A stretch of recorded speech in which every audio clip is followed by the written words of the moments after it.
Good morning and welcome to the session, Collaborating for Successful Digital Exhibitions. This is part of the Digital Library Georgia track of the 2022 GALILEO conference.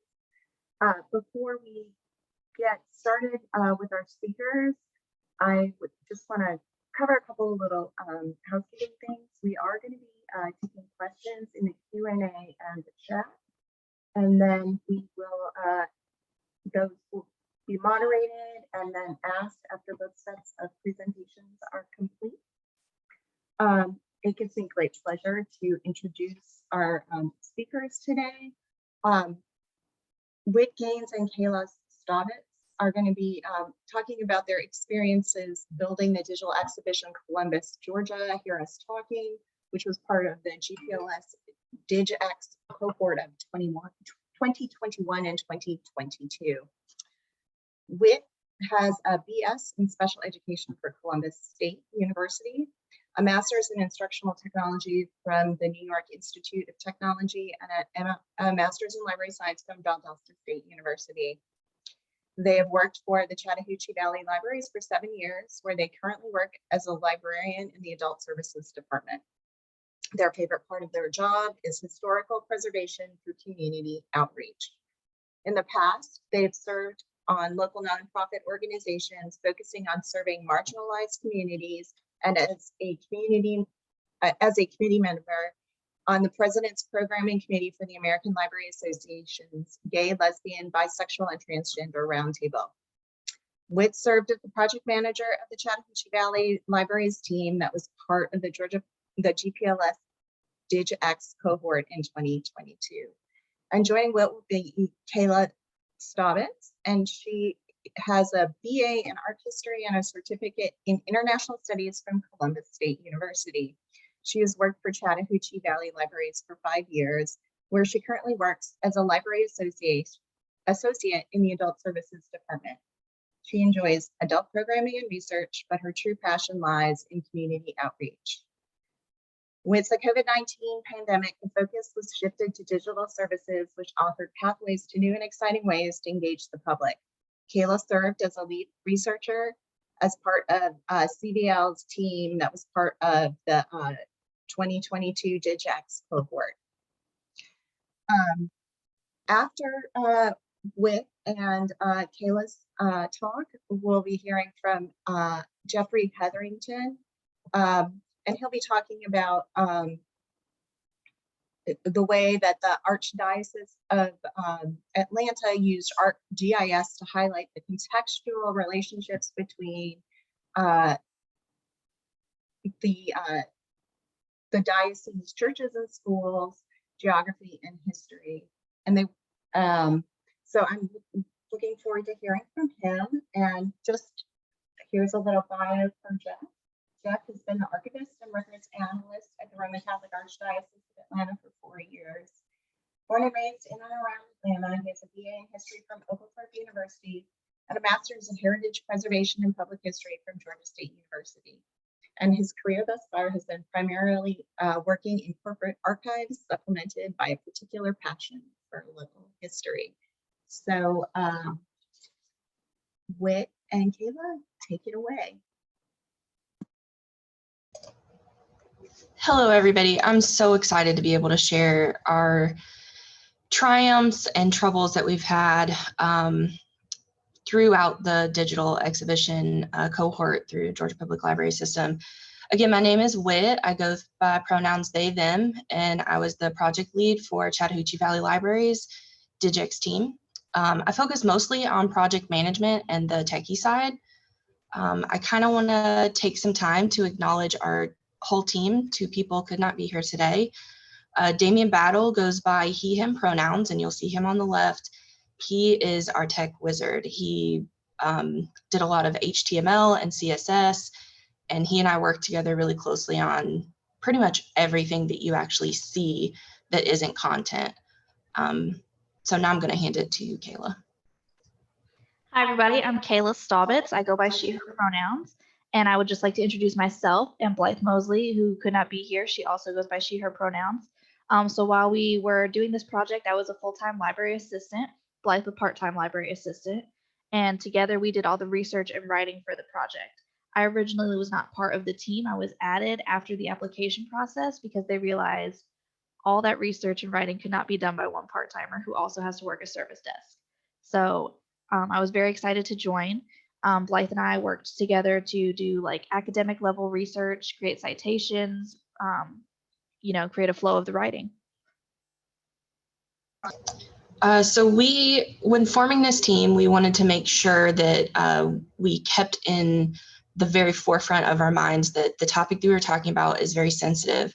So I wanted to make sure that each one of our group members experienced marginalization in some way, because it was really important to me to keep empathy and respect for the communities that we were talking about as the primary important part of our project.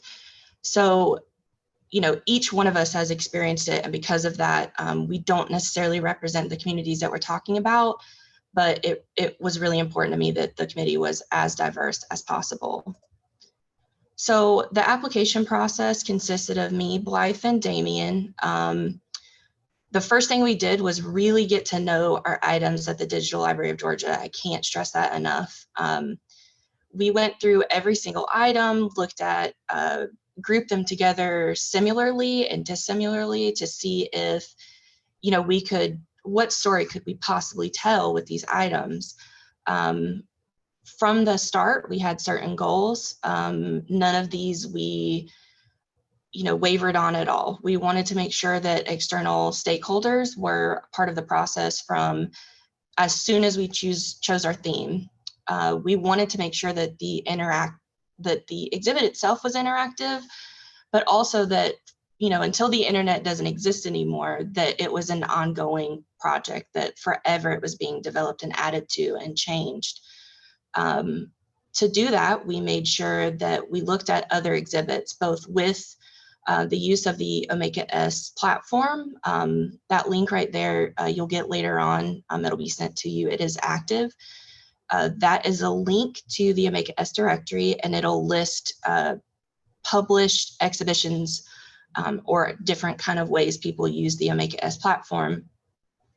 So we utilized that, but we also looked at things, particularly exhibits above and beyond our technical skill level. So things done by like the Digital Public Library of America, any major art institution, we looked at their digital exhibits to see what was actually possible.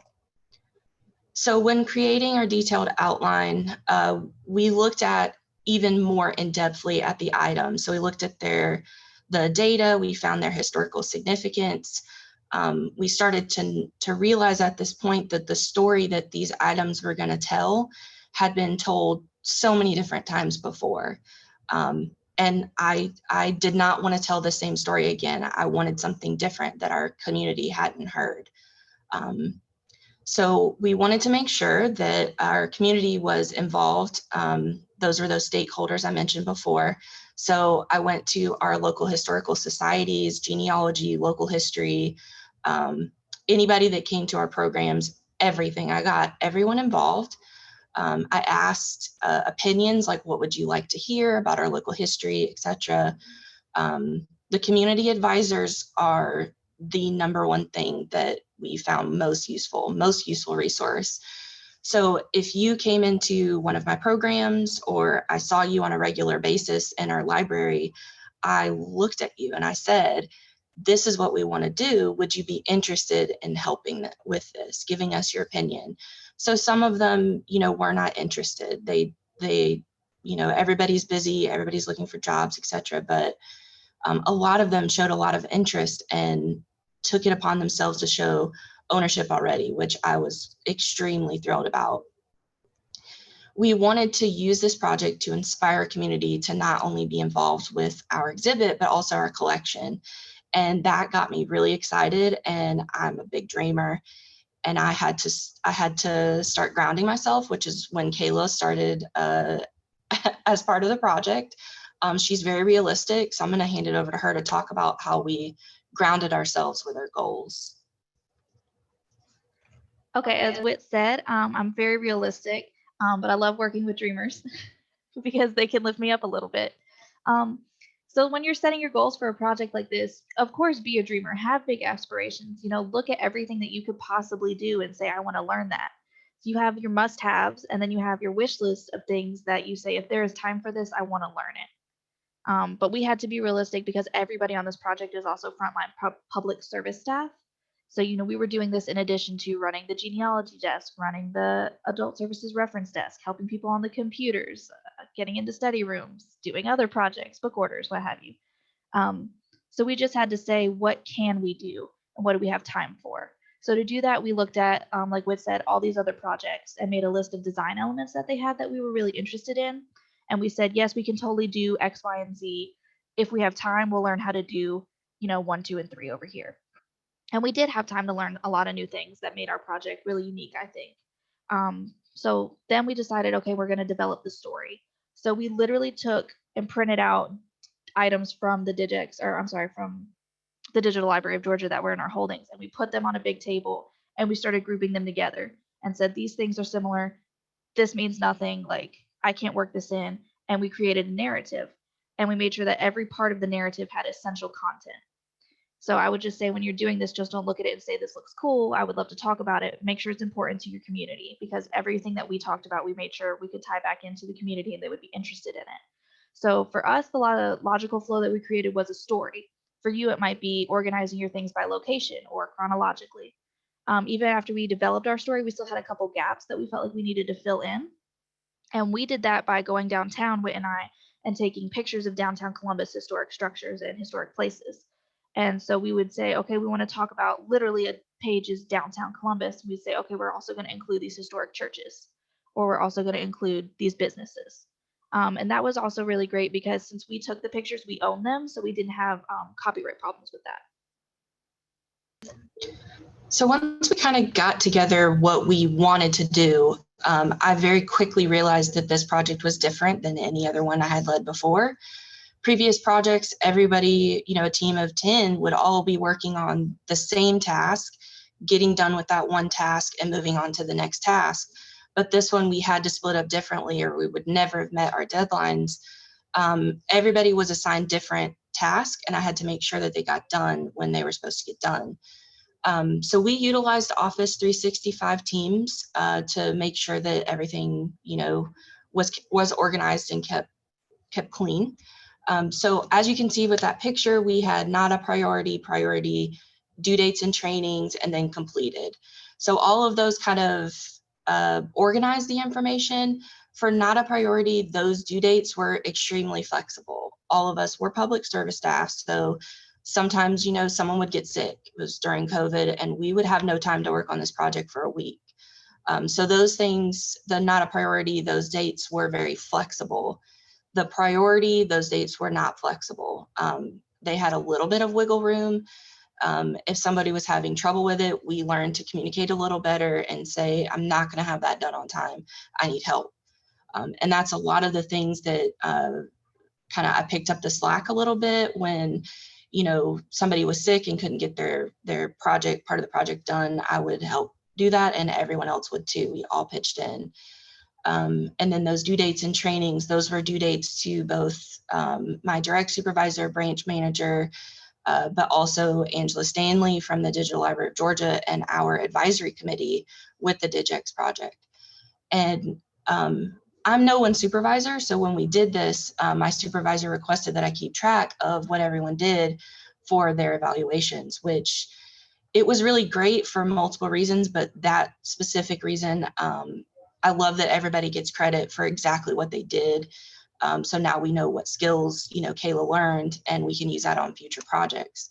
But I think the most important thing we learned from this was to collaborate and communicate. Again, if someone couldn't finish something, we went and helped each other out and got it done. So the project workload, I'm gonna let Kayla talk about this one. The project workload was heavy, but it was a great experience. We learned so much. I want to do it again. So research and content development, what I really mean here is literally doing your research, writing it out, making sure it makes sense. The most important thing I could say about this part is do your citations appropriately as you do your research, because it is going to save you such a headache later. Blythe and I had a lot of experience doing research, but not at like a true academic level. So we were just kind of jotting down notes and like using EasyBib and stuff like that. And then we had to bring in another staff member outside of the team who looked over our 80 plus citations and made sure that they were appropriate. And we would have trouble going back and finding stuff because we had 4 citations. So as long as you do that while you go through your project, you will be golden. That brings me to checking copyright. Dedicate time to taking copyright training. I think that's one of the most important things you could do on a project like this, because you will understand how and why you can or cannot use certain items and at what capacity they can fit your project. And then if you want your project to live on like we do and have the community contribute to it, you will be able to explain to community members the copyright on their own items.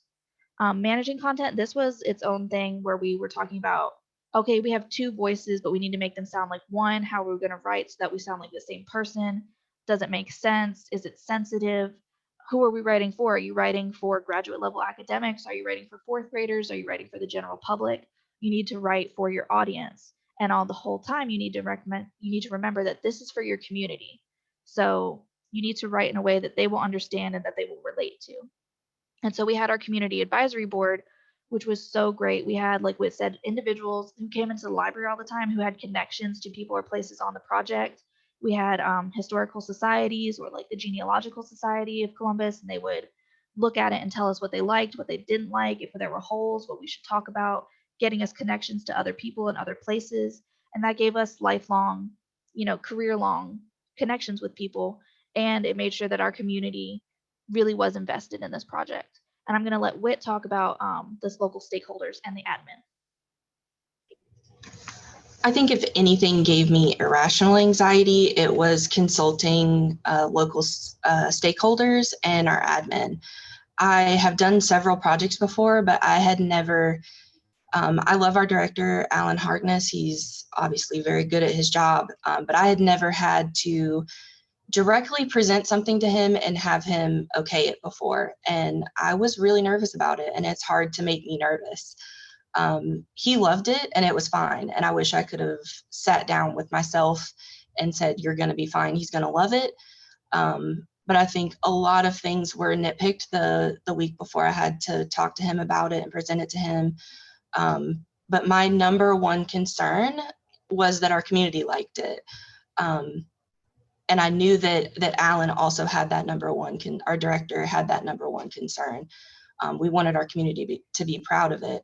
It was hard juggling having a direct supervisor, a branch manager, a library director, and community advisors on top of Angela, Stanley, and our advisor committee from the Digital Library of Georgia.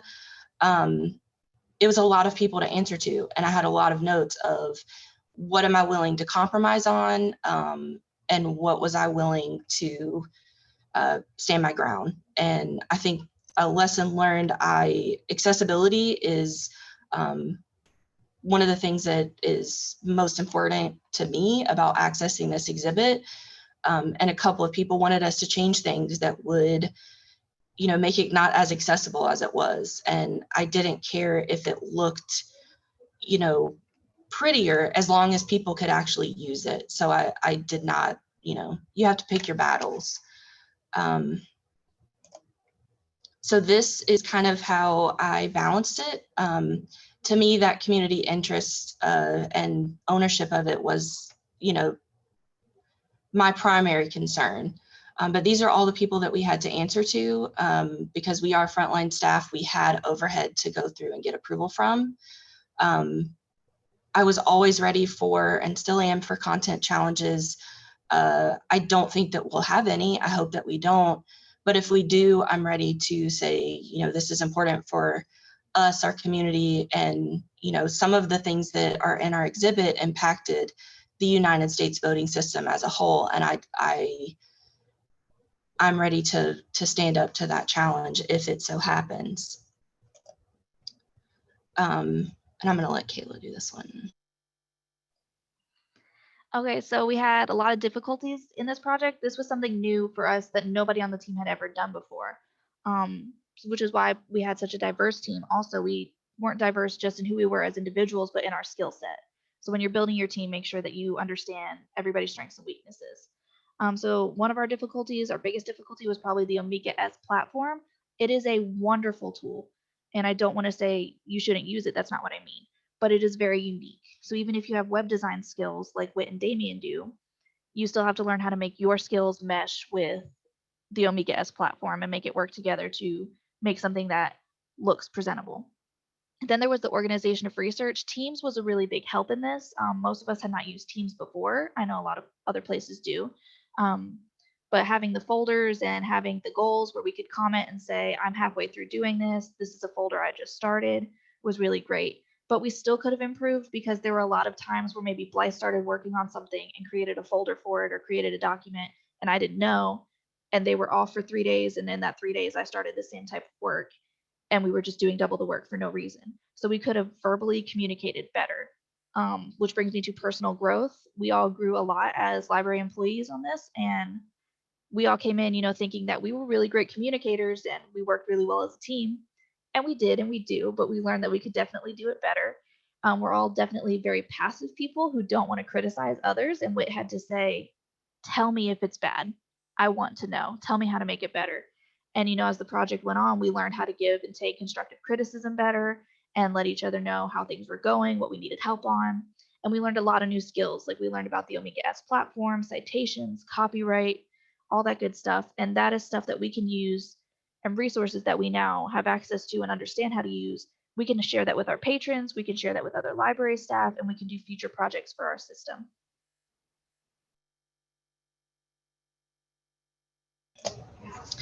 So these are some of the interactive elements. And I think if you have a takeaway and if you ever want to do a digital exhibition, these are things that I'd like you to keep in mind. Night Lab is a great set of tools. There's multiple different embeds that you can use. So on our front page, you'll see a timeline, and that's through Night Lab. The best thing about Night Lab is that it's super user-friendly for people who don't know anything about markup languages, HTML, CSS, that kind of thing, and you get something that looks really cool without having to know anything about it.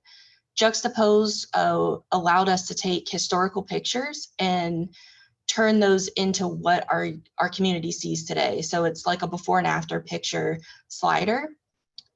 History Pen is doing a huge makeover right now, and they've used our project as kind of a guinea pig, and it's been really cool to work with them to improve their system. But we use them for a driving tour, so we take our digital exhibit on the road, and I really hope our patrons love that. We've gotten really, our community advisory boards, both of them have responded really well to it.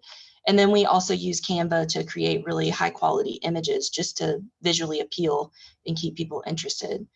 Our collection module is probably the most ingenuity type thing that we used. It allows our patrons to digitize their personal items through our exhibit. So they can upload pictures, oral histories, all kinds of things through our exhibit. We get an email about it, and then we can either add those items to our exhibit, we can help them digitize it better, we can put them through the Digital Library of Georgia.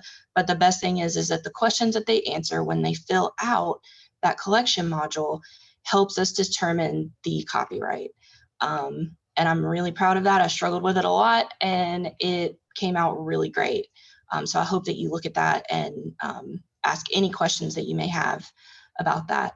But again, it encourages our patrons to get involved with not only the exhibit, but our collection as a whole. So we've already started talking about how to use Omeka S in the future and who's going to do it. We have a physical exhibit coming about one of our historical libraries.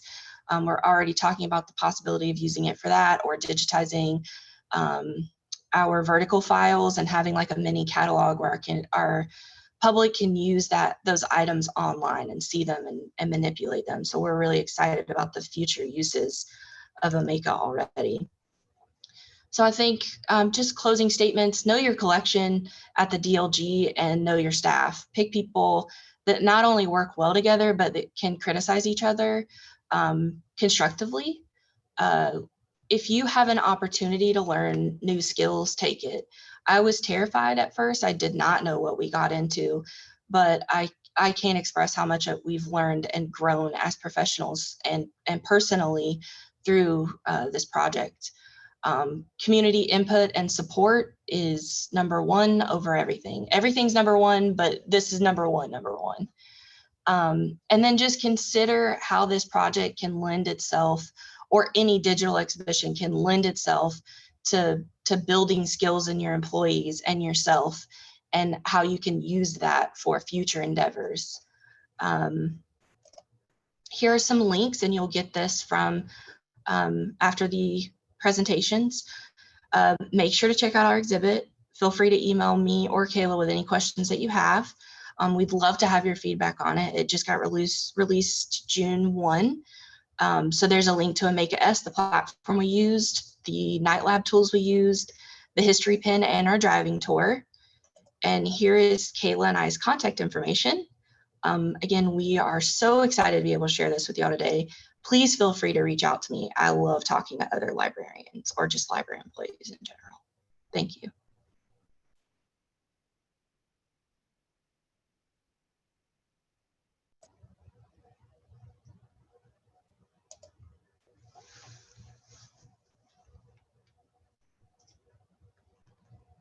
Where's the lady? All right. Thank you, Kayla and Whit. And now we've got Jeff. Unplug your microphone because I'm paranoid.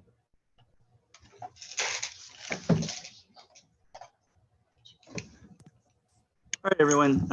Hello. Can everyone see the screen? Jeff, we're seeing the perfect. Got it. Okay, great.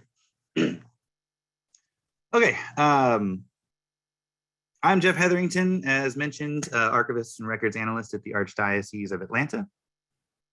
Forgive me for not having my camera on. I am home sick today, and you do not want to see me, I promise. But we're gonna get going.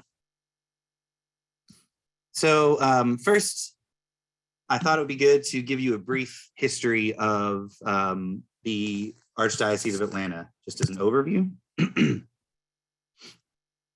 So the area that encompasses the current Archdiocese of Atlanta is the northern part of the state. The oldest Catholic settlements in the area date back to around the 1790s, when a group of Catholics from Maryland settled in the area around Sharon, Georgia, a little bit west of Augusta.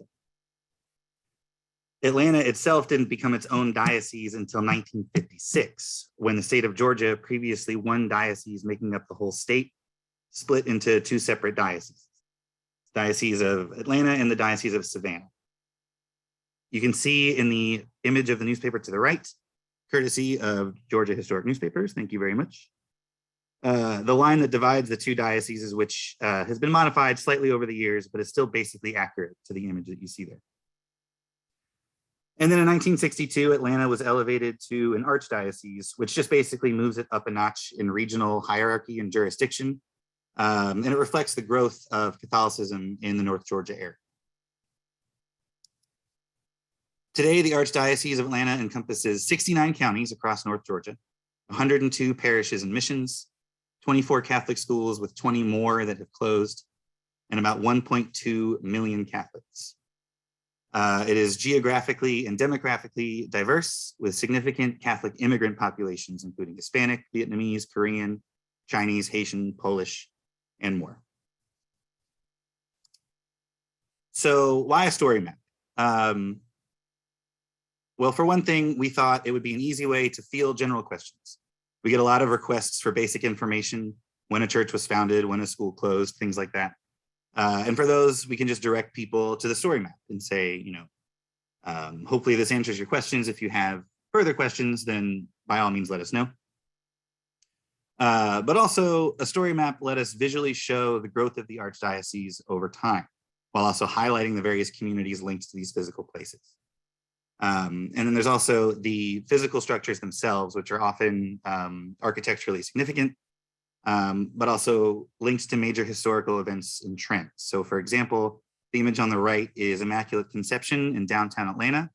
During the Civil War, its pastor, Father Thomas O'Reilly, famously convinced the Union Army to spare several churches and civic buildings downtown from being burned. And then on the left is Our Lady of Lourdes, established in 1912. It's in the Martin Luther King Historic District in Atlanta. It was established as a church and school for African Americans when their options in Atlanta, particularly for schools, were limited. So there's a lot of great stories to tell about these places and about the people in these places. And we wanted a platform to do that. To create our story map, we went with ArcGIS. So full disclosure, a colleague of mine who has since moved away made some of these key early decisions. And so I'm not sure exactly what her thought process was on why she chose ultimately the classic version of ArcGIS. She just sort of came to us with it and said, I think this would be good. And we said, sure, sounds great. But it does suit our needs pretty great. And the classic version is free. It's a web-based tool. And there are different versions in the classic version. ArcGIS overall has, I think, more robust sort of paid versions, and I think there's even a free version for nonprofits that is licensed, but I don't really know a lot about those, but they might be worth checking out if you're interested. But the classic version that we chose also has lots of options for different types of maps, and on the right you can see some of those options. We chose the map journal because it has a narrative portion that coincides with a map portion. You can see some of them have, there's like the swipe spyglass where you can, I think, compare two maps and whatnot. So there's different options to suit your specific needs. So here's what we did. This slide is just a representative image of what the overall story map looks like. On the left is the narrative portion, and on the right is the map portion. We went with a linear narrative approach. So on the left, you scroll through the history, and it goes decade by decade, the overall history of the Archdiocese. Each decade begins with a list of parishes and schools opened in that decade, followed by narrative topics with further contextual information. In this image, you see parishes and schools founded in the 1940s with their corresponding dots on the right. Parishes are circles, schools are squares. Each decade is color coded. So on the map on the right, you're seeing different colors representing parishes and schools previously founded. So basically, each new decade adds a new layer. So if we go to the next slide, we see the 1950s with the new dots layered on top. And if I toggle back and forth, you can see that new layer added. And it shows over time the growth across the region of all the new parishes and schools that have opened. You can click on, users can click on the individual dots themselves or on the names of the parishes and schools on the left to reveal a pop-up with information on that location. So here we see Saints Peter and Paul Parish in Decatur. Each pop-up has a brief history of the location, which you can see there. And then if you scroll down within the pop-up, there are photographs at the end. The pop-ups max out at 2 images. So we opted for a present day image and a historic image, which users can toggle between using the little arrow to the right of the image. As I mentioned, after the list of parishes and schools, each decade has a narrative portion providing further, excuse me, providing further historical context. Here we have scrolled down within the 1950s to see a section on the establishment of the Diocese of Atlanta's Office of Catholic Schools. On the right, the map has temporarily been replaced with a photo showing the 1958 dedication of St. Pius X High School, which was the first co-ed Catholic high school in the state. Photos can also be placed within the narrative section on the left. So there's sort of options for where you want photos to show up. And then as you continue scrolling, the photos will either, on the right, will either change or you'll go back to the map. So just briefly, I wanted to talk about the process of creating the story map. I won't get too into the weeds here because it's very specific to what we did. Our office did make a manual for creating the map. So if anyone is interested, I can share that with you. It is, I think, helpful with getting started. This is kind of a, once you get going with it and sort of learn the ropes, this tool is very easy. But there is a bit of a learning curve at the beginning. So the manual, I think, is rather helpful. But anyway, the story map allows you to upload all of your map data as a spreadsheet. So since we have multiple layers representing different decades, we have one spreadsheet per decade. This slide shows the spreadsheet we used to upload the information for 1960s parishes. We just grabbed the coordinates from Google Maps, which you can get by right-clicking on a location on Google Maps, pretty easy. In order to upload images via a spreadsheet, so this is just for the pop-ups, the images and the pop-ups on the map, they have to be hosted somewhere linkable. So we have ours in Dropbox. This proved a little bit challenging because the shareable links from Dropbox had to be modified in order for the images to display in the pop-ups. So at the bottom of this slide is an example of a modified link. The link in the top is how Dropbox provides it. And then on the bottom is the modified version. So basically what you do is you just replace that DL equals 0 with raw equals 1. I don't know why. I just know that that was what we needed to do. I'm not super savvy about these things, but that worked. But then we had a situation where our IT department wanted to migrate from our Dropbox account to OneDrive, and we could not figure out how to get the links to work from OneDrive. And so we had to tell our IT department, sorry, we are keeping Dropbox. So we didn't have a ton of technical support for this. Once you've uploaded your map, you can edit things or add content. The map portion is called the main stage, and the narrative portion is called the side panel. So you'll see these two edit section boxes are the same box, but you'll see under the title, there's a main stage tab and a side panel tab that you can just toggle between. So on the left on the main stage, this is where you would choose whether you want to show the map, an image, a video, and then you can also customize how the map shows. So if you want it to show zoomed in on a particular location, or if you want the pop-up to auto pop, you can have it do that. And then on the right for the side panel, this is just where you would input all the text and images for that sort of scrolling narrative portion. Pretty straightforward, nothing too fancy there. And that portion is not a spreadsheet. You either just type it right into the tool or put it in Word and then copy and paste. Let me go back. On the left side, the main stage, where it says map, you can have multiple maps. We just have one map with multiple layers.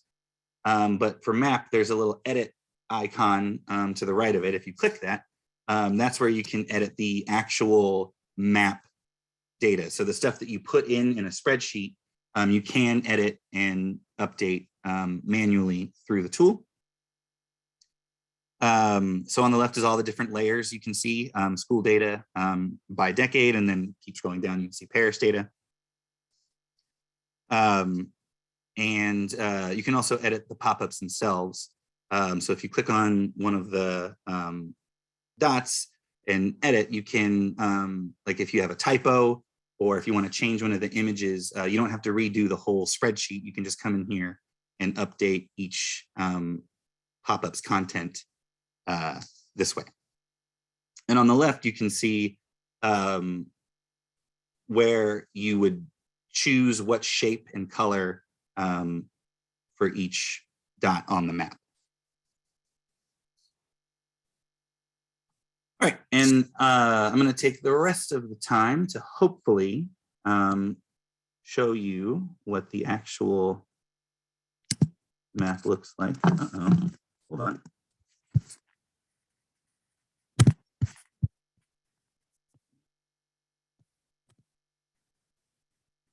Can you still see? Hopefully. Jeff, we can see your slides in sort of the admin. Hold on. I'm going to try to redo this.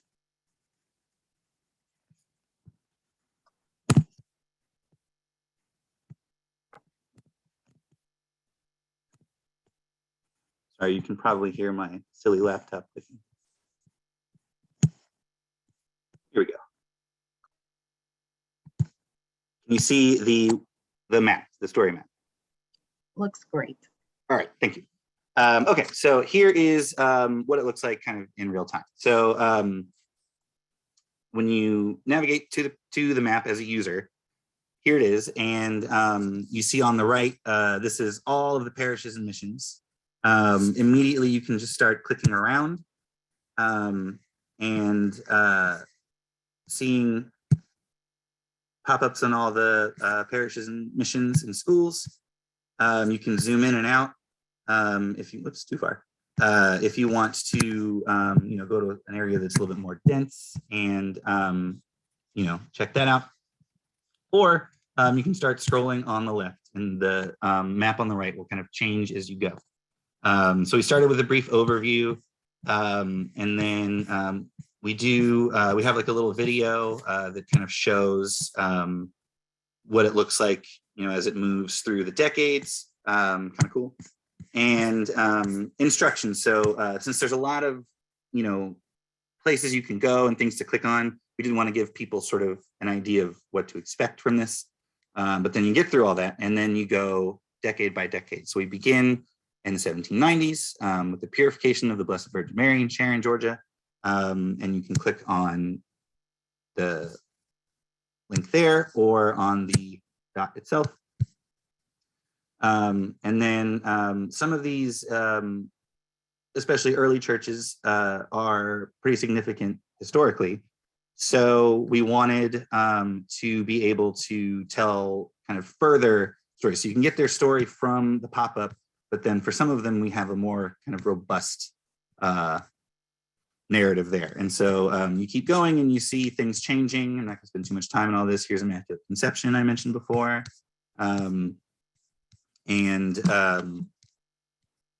You see the icons added to the map as you go.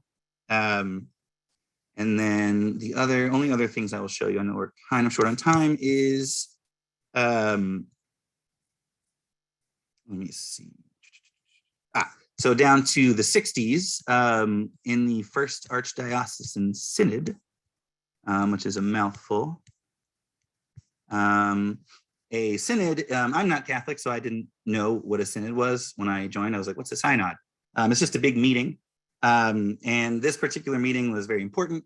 And there were different congresses leading up to it. If you, in the narrative portion, if you have a lot of photos you want to show, but you don't want to like keep breaking up the narrative with like too many photos, you can link to them. So here's the Sisters Congress, the Lay Congress, the Young Adults Congress, and then you can just click back to go back to the default image. And then the last thing I think I will show you is moving to the 90s.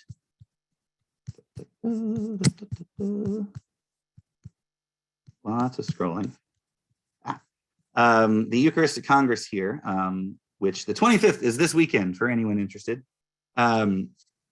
We have a video. So it's easiest to have videos that are linked somewhere. So the Archdiocese has a Vimeo account, but you can just play the video right in the map portion. So that's how it works. And if anyone has any questions, that last slide does have my contact information. If you want a copy of the handbook we made, please let me know. If you are thinking you'd like to give that a shot, I would love your feedback on it. We made it for us mostly. So I'd love to know to someone who hasn't already used this, if anything jumps out as unhelpful or kind of needing clarification. I'd love your feedback on that. So that's it for me. Thank you very much. Okay, thanks to our speakers so far. So we're going to open it up for some questions. You can either drop them in the chat or you can put them in the Q&A.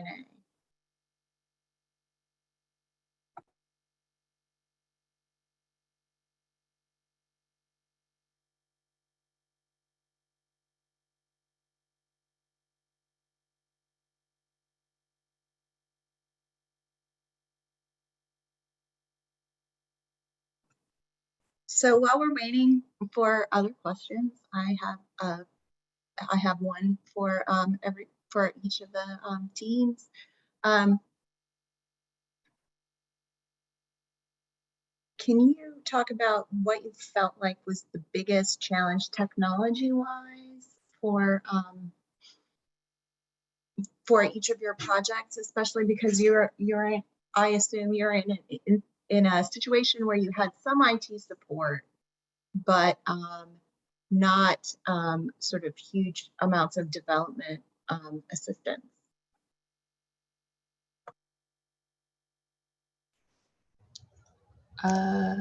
Does this work? Yes. Okay. So for us, we did not have IT support at all. Not because we just didn't. I think our major tech issue was the theme. So Damien and I are still working on a theme.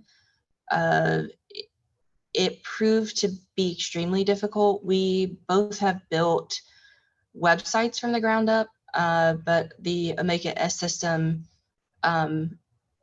didn't utilize the skills that we previously had, and we had to learn new ones, to make it work. But it's a lot of reading. The Omeka team has been extremely helpful, has answered all of our questions so far. But yeah, it's definitely the theme, but we just decided you don't have to make your own theme. So we decided to make one. But the theme, what it'll do is make it look the same no matter what device you're on. So right now it looks a little different if you're on a phone versus a computer or a tablet. And it'll give us and whoever wants to use this theme, hopefully other public libraries or libraries in general, hopefully it'll let them customize their sites a little more. But besides that theme, I think our major thing was just making it look like we wanted it to look. We only could use HTML and CSS, and we only had so much control over that CSS. And I think for us, that was the problem, knowing what to do and how to do it and how to do workarounds. I would imagine if you didn't have a basic understanding of HTML, you would need to do that before you started using Omeka or doing any kind of digital exhibition. And Code Academy is a great place to learn that. HTML is not difficult at all, in my opinion. I've taught kids to use it before. So Code Academy is how I would overcome that challenge if you don't know HTML.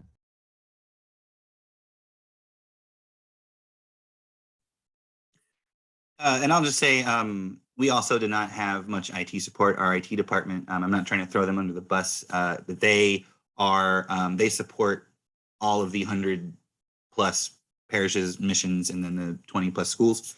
So, for our little fun story map project, it was not really a priority for them. So, that was a challenge. And then a challenge for me is I'm an elder millennial, and so I'm tech savvy to a point. But that point, there is a point, I guess, that I am no longer super savvy. And so there's a lot of, it takes me, I think, a little longer to kind of learn the ropes of some of these things than other people.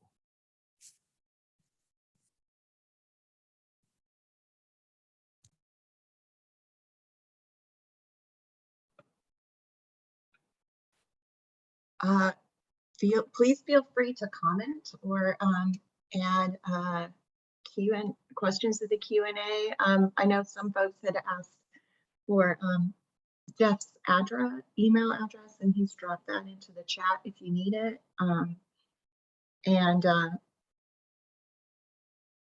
I will ask another question if nobody else will. I know that that for the DigX project, you know, Omeka S was already sort of, that was part and parcel of what was going to be used, because that's the way that the project is designed. But I'm curious if you all had considered other open source tools for adding to your exhibits, or creating some other way for the public to interact with your historic collections in a more visual way. For the Digix team, I think History Pin is my newest obsession. I think they're really cool, and if you haven't checked them out, please do. They're doing a major overhaul of all of their system right now, and they're making an app that you can download on your phone or any device. But for me, that's going to be one of the major ways that our community interacts with our items at the DLG, just because I can make a walking tour of our downtown area and supplement those items of the DLG with true local history snips of information. And I like that our patrons can comment and add more information to the items, which a couple of them that have looked at it have already expressed interest in, but haven't done quite yet because they want, you know, everybody to see it before they start adding a bunch of things. But yeah, I think History Pin is one of the coolest things. And again, those Night Lab tools, particularly if you're not tech savvy, the timeline was really easy to use. It's just a Google spreadsheet, and you can input pictures. And I inputted a video program that we had about one of the people in our exhibit, and you can actually watch that video and me being a dork in it on that timeline. And yeah, there's a ton of really great resources, and I'd be happy to share them if anybody wants to get in contact with me. I believe in open source full-heartedly, so I have a pretty extensive list that I can send.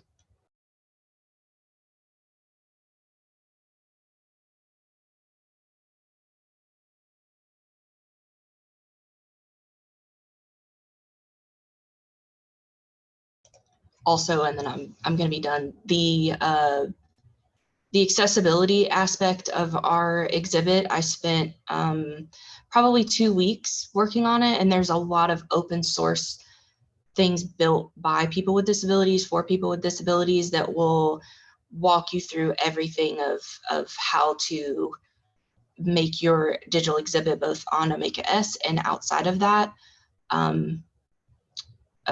fully accessible. One of the major struggles we had with accessibility was color blindness. We didn't realize both, you know, several of our administration team are colorblind, and we didn't realize it until like the day before, the week before, that they weren't going to be able to clearly see a lot of the things on our screen. So we very quickly turned around and changed colors and backgrounds and all kinds of things just to make sure everything was fully accessible. But yeah, there's tons of, Reddit is a really good place to get information too. There's a ton of really good open source software.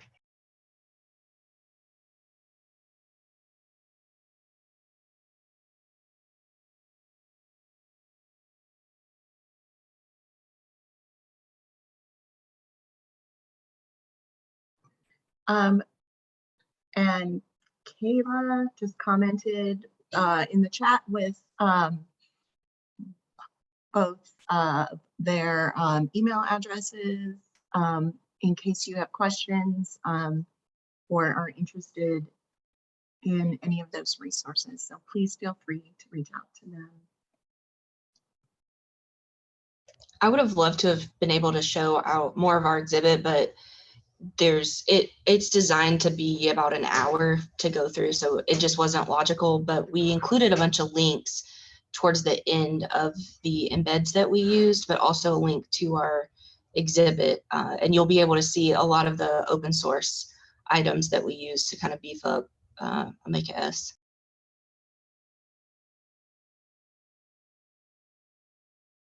Okay. We're going to give it another minute or so before we end. See if anybody has any questions.